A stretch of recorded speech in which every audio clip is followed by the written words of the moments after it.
This is a nice little game I played the other day. I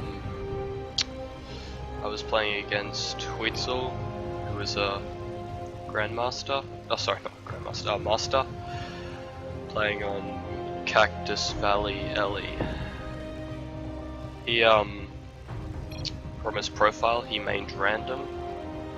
So in this game I didn't know who I was up against, which definitely didn't make it easier.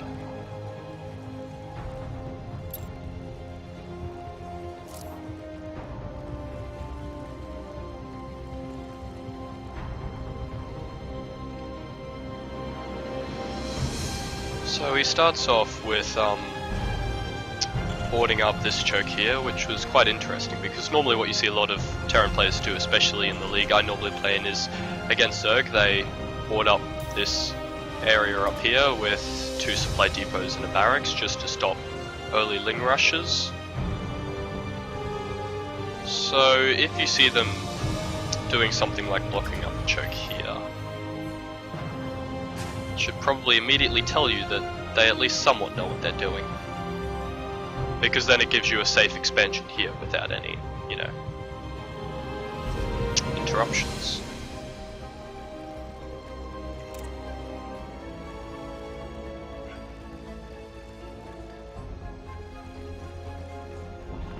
So he got supply blocked for a little bit here, which put me ahead of him in workers just for a little bit. He's got that early barracks, but I don't believe he intends on actually pumping out anything there. That was just to construct the blockade, as I was mentioning earlier. I go for a extractor into a spawning pool, which is a safer strategy, because then it allows you to take the metabolic boost as well as the baneling nest in case they're trying to do a mass bio early on with medivacs. It's significantly safer than spawning pool into 6 or so lings, which is what I used to be doing.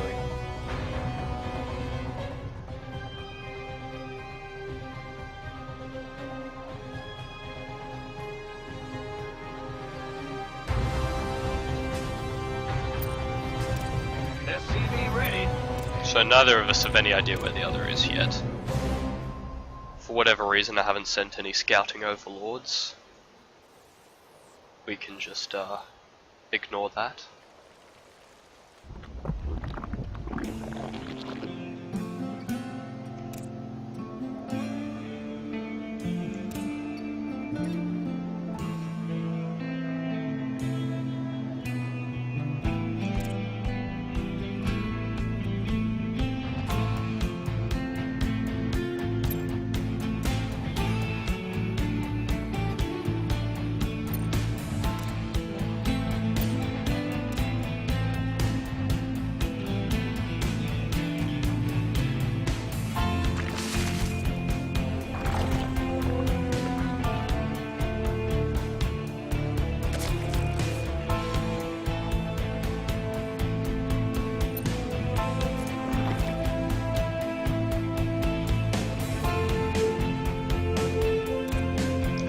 I was a bit slow here.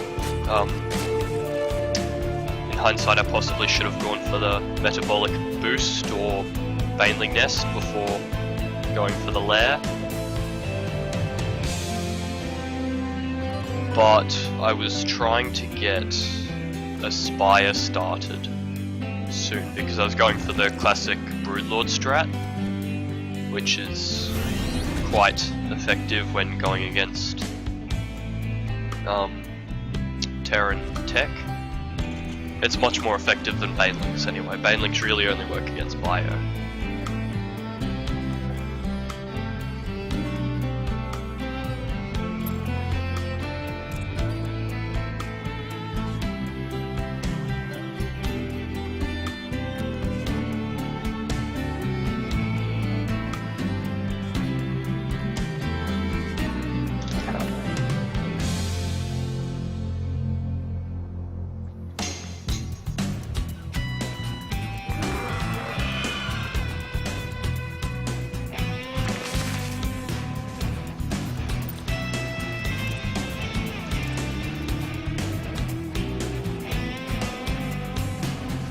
yeah, as I said, even after he's got a reactor, he's only just starting Marines now.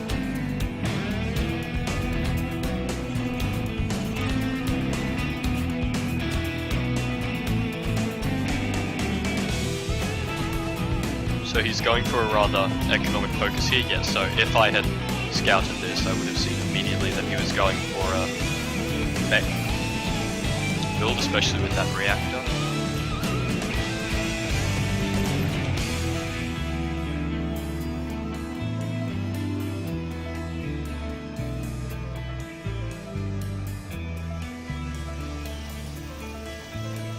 Let's see if he's sitting there not doing anything.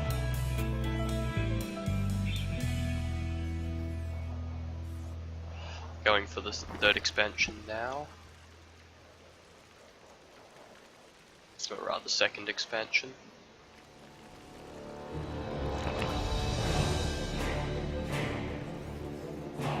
That's just a bit of intuition there. I hadn't even seen the starport yet, but going for the spore crawlers is just safe, you know, if you're against Terran. Gotta watch out for that medevac harass.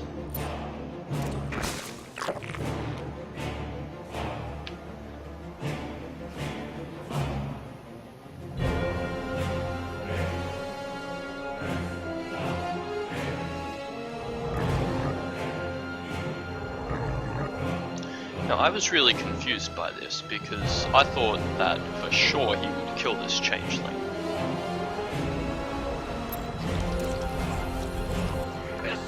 Surely he saw it. He was...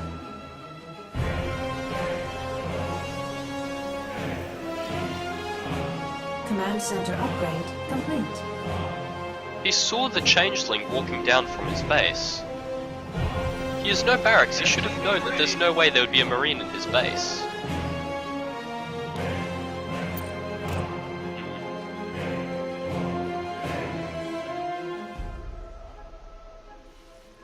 But yes, as soon as that changeling went through, I saw he was going for the mech, which definitely made this spire a good choice. One of the favourite strats, especially against Terran who go mech, because it doesn't work very well on bio, is just mass corruptors, broodlords, and then a couple banelings. Position your broodlords about here, and then when you pull their army out of their base, you just blow them to high heavens with banelings.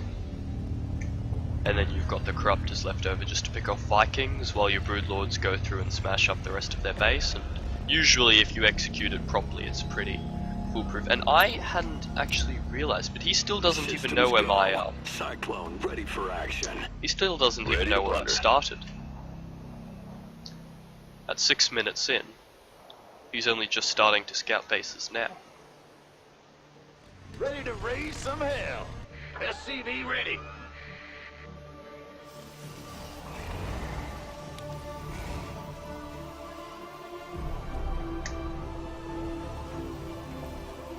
Additional supply depots required.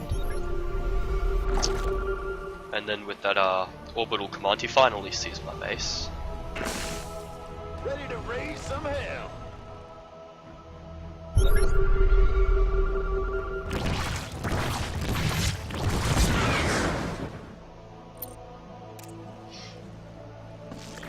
Now at this time I'm really pumping out the banelings.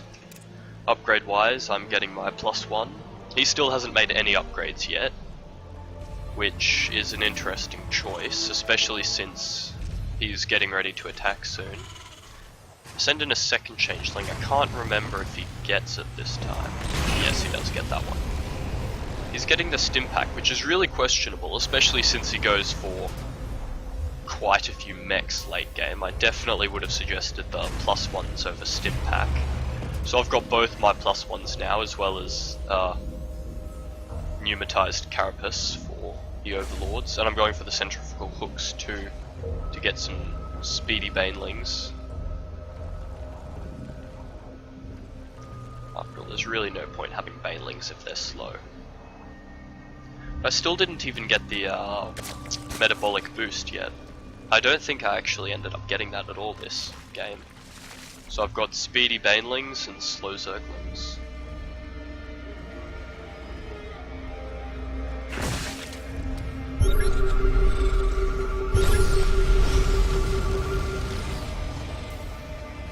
So I saw him getting ready to move out just then, and I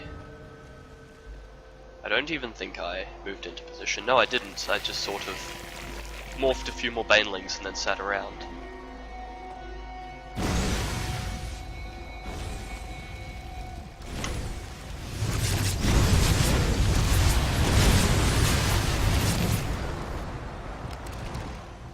So I've already got my corruptors ready for the Vikings, but they're all, of course, going to turn into Broodlords.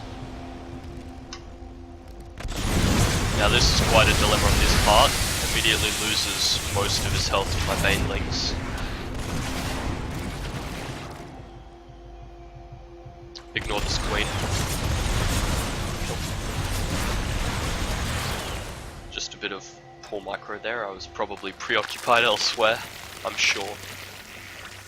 I'm not entirely sure what he was doing here. I think he wasn't even looking, but I managed to clean up most of the rest of his ground forces. And he still hangs around here. He probably should have done a full retreat here, but I just keep morphing more and more banelings and corruptors. They'll go in, clean that up. What did he... Yeah.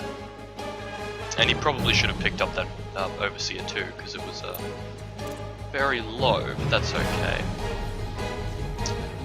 Is he getting ready to build? Yeah, so he's building his next command center, getting ready for a 3rd expansion. I probably should have been in a 4th expansion by now, but that's okay.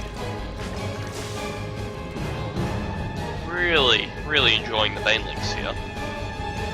Morphing to the Greater Spy, getting ready for the Broodlords.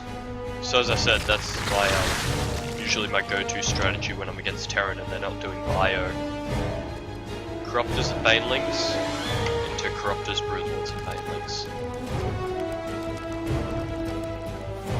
One of the annoying things about Terran tech, why I like this strategy so much, is because they're really designed to play safe. Like with a couple siege tanks and Thors, they can really sit behind blockades like this and just pump out damage. Or kite with Cyclones and Vikings. And there's really not much you can do about it. However, of course, as soon as your Broodlords hit the field, they have to move out to attack. They have to leave their defenses or you're just going to siege all day. And of course, as soon as they move out, that's when your banelings absolutely rip them to ribbons. Even though, of course, banelings aren't designed for mech, since they've got that bonus 15 damage against light targets. So I'm getting ready for the move out here. Obviously, you morph your Broodlords once you've reached the location, not before, because they're so much faster. He's taken the 3rd expansion, and he's getting ready for another attack here. He's got 2 Thors going and quite a few Vikings. 2 Thors, 2 Cyclones, and 6 Vikings. Start morphing the Overlords, the Broodlords rather. And now, as I'm moving across, and he's moving at the same time, or he's getting ready to move. Yeah, he's getting ready to move at the same time. And he doesn't see that I'm grouping up here. Now this Overseer spots that his army's moving.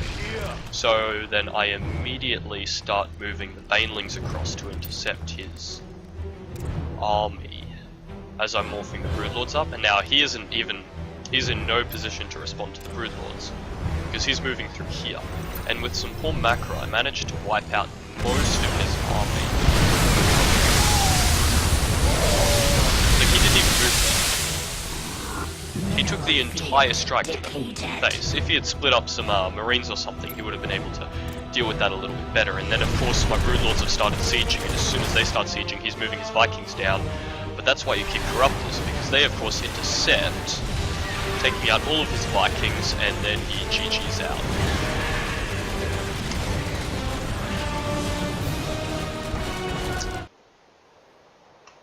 Nice quick little game. Poor macro in regards to base expansions. In the end we only did get 6 bases between us in a 12-minute long game, but hey. Broodlords, Corruptors, and Banelings. Works every time.